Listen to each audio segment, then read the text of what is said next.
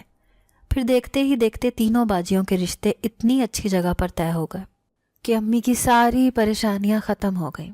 اب ان کا جہیز بنایا جا رہا تھا۔ میں چاہتی تھی کہ وہ اس گھر سے کسی شہزادیوں کی طرح رخصت ہوں، اسی لیے میں خوب بڑھ چڑھ کر تیاریاں کر رہی تھی۔ لیکن جیسے ہی رات ہوتی تو ہر رات وہ جن زاد میرے سامنے آ جاتا، مجھے یاد دہانی کرواتا کہ ایک نہ ایک دن تمہیں لوٹ کر میری دنیا میں آ جانا ہے، یاد رکھنا وہ شیش محل تمہارا انتظار کر رہا ہے۔ اس کی بات پر میں اداس ہو جاتی۔ ایسے ہی ایک رات میں چھت پر کھڑی اس سے باتیں کر رہی تھی، جب وہ بتانے لگا کہ میں اس دن بہت بڑا جشن مناؤں گا جب تم ہمیشہ کے لیے میرے پاس میری دنیا میں آ جاؤ گی، تو میں کہنے لگی کہ مجھے تھوڑا وقت دو، کیونکہ مجھے اپنے سے چھوٹی بہن کی شادی بھی کرنی ہے، اس کے بعد میں یہ ساری ذمہ داریاں ختم کر کے تمہارے پاس آ جاؤں گی۔ لیکن برا ہو میری قسمت کا جب مجھے بڑی باجی نے اس سے باتیں کرتے ہوئے دیکھ لیا۔ دوسری صبح وہ سب کے سامنے کہنے لگی کہ میں نے اسے چھت پر کسی سے باتیں کرتے ہوئے دیکھا ہے، لیکن وہاں کوئی بھی نہیں تھا، لگتا ہے کہ یہ کوئی اپنے ساتھ بہت برا کر چکی ہے، ایسے ہی تو اتنا سارا خزانہ نہیں ملا، نہ جانے اس نے کیا گل کھلایا ہے۔ اسے مجھ پر شک تھا، لیکن میں خاموش ہو گئی۔ امی کہنے لگیں کہ اس نے تو عامل کا بتایا ہوا عمل ہی کیا ہوگا، اور بھلا یہ کیا کرے گی؟ کاش میں بھی تمہارے ساتھ اس عامل کے آستانے پر جاتی تو تمہاری جگہ وہ عمل میں کر لیتی۔ پھر گھر میں شادی کی تیاریاں شروع ہو گئی۔ اس دن تو میں مہندی کے فنکشن کے لیے تیار ہونے لگی۔ تو کمرے میں گجروں کی مہک نے میرے ہوش اڑا دیا۔ ان پھولوں پر نظر پڑی تو ہوش و حواس اڑ گئے، کیونکہ وہ پھول تو بالکل وہی تھے جو میں نے جنات کے باغ میں دیکھے تھے۔ یہ بات سوچ کر میرے اوسان خطا ہو گئے کہ وہ یہی کہیں موجود ہے، ہر پل اس کی نظر مجھ پر ہی ہے۔ اب میں اپنے آپ کو سنوار رہی تھی جب کسی نے میرے کان میں سرگوشی کی، بہت اچھی لگ رہی ہو، یاد رکھنا یہ ساری تیاری صرف میرے لیے ہے، کسی کی بھی نظر تم پر نہ پڑے۔ اس نے میرے بالوں میں گجرا پہنانا شروع کر دیا۔ گجرے میں موجود سارے پھول جنات کے باغ کے ہی تھے، گویا وہ اپنے ہاتھوں سے اسے بنا کر لایا تھا۔ اب میں باہر فنکشن میں چلی تو گئی، لیکن سب سے چھپ چھپ کر پھر رہی تھی۔ اپنے سر پر دوپٹہ اوڑھے میں کسی کی نظروں میں نہیں آنا چاہتی تھی۔ ابا اپنی بیٹیوں کی شادی پر نہیں آئے تھے، میں جانتی تھی کہ وہ اپنی دوسری بیوی میں مصروف ہوں گے۔ انہیں تو یہ خبر بھی نہ تھی کہ ان کی بیٹیوں کی شادی ہے۔ پھر وہ دن بھی آ گیا جب میری تینوں بہنیں لال رنگ کا جوڑا پہنے دلہن بن کر بیٹھی تھیں۔ آج وہ بہت حسین لگ رہی تھیں، لیکن میں انہیں دیکھ کر یہ سوچ کر اداس تھی کہ میں ایسے کبھی بھی دلہن نہیں بن سکوں گی۔ آخر کو میں پہلے ہی ایک جن زادے سے شادی کر چکی تھی، پھر ان کی شادی خیر و عافیت سے ہو گئی۔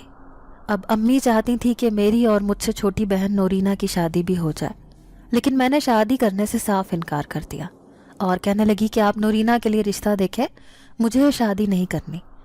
امی وجہ پوچھ پوچھ کر تھک گئی، بار بار کہتی کہ کیا تمہیں کوئی پسند ہے، لیکن میں نے انہیں کچھ نہ بتایا۔ میں ایک بار اس عامل سے ملنا چاہتی تھی کہ کوئی ایسا عمل ہے جسے کروا کے میری اس جن زادے سے پیچھا چھوٹ جائے۔ آخر کو وہ مجھے اب اپنے ساتھ لے کر چلا جائے گا، میں کبھی واپس نہیں لوٹ سکوں گی۔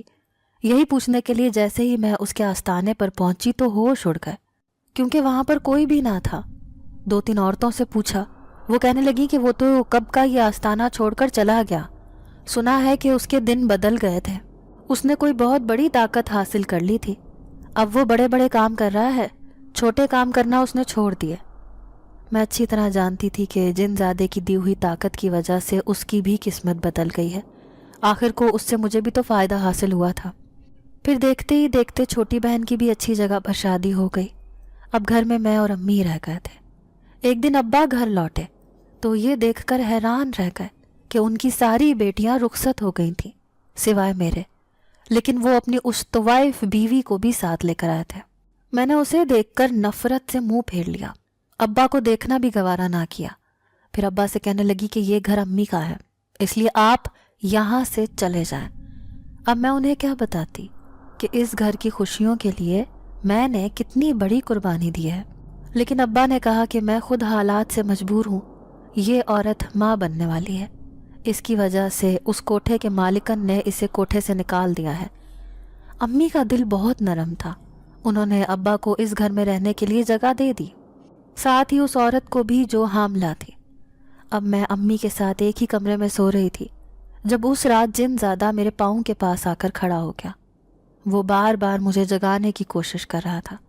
میری آنکھ کھلی تو خوف سے دہل کر رہ گئی، وہ بالکل میرے سامنے غصے سے مجھے دیکھ رہا تھا۔ پھر کہنے لگا، میں کب سے محل میں تمہارا انتظار کر رہا ہوں، ساری تیاریاں مکمل ہے، میں نے اس جشن کو منانے کا فیصلہ کر لیا ہے جو تمہارے آنے سے شروع ہوگا، اب چلو اس رات تمہیں وہیں جانا ہوگا۔ میں اس کی منتیں کرنے لگی کہ بس مجھے ایک دن کا اور وقت دے دو، کل میں سب کچھ اپنی ماں کو بتا دوں گی، اس کے بعد کل رات 12 بجے میں تمہارے ساتھ تمہاری دنیا میں جانے کو تیار ہوں۔ یوں میرے بار بار کہنے پر بالآخر وہ مان گیا اور میرے سامنے سے چلا گیا۔ لیکن دوسرے دن میں اس بات پر بے حد پریشان تھی کہ امی کو یہ کیسے بتاؤں کہ میں آج رات ہمیشہ کے لیے ان کے پاس سے جانے والی ہوں۔ پھر میں نے بہانہ بنایا، امی سے کہنے لگی کہ میں نے آپ کی مرضی کے خلاف جا کر ایک لڑکے سے نکاح کر لیا ہے۔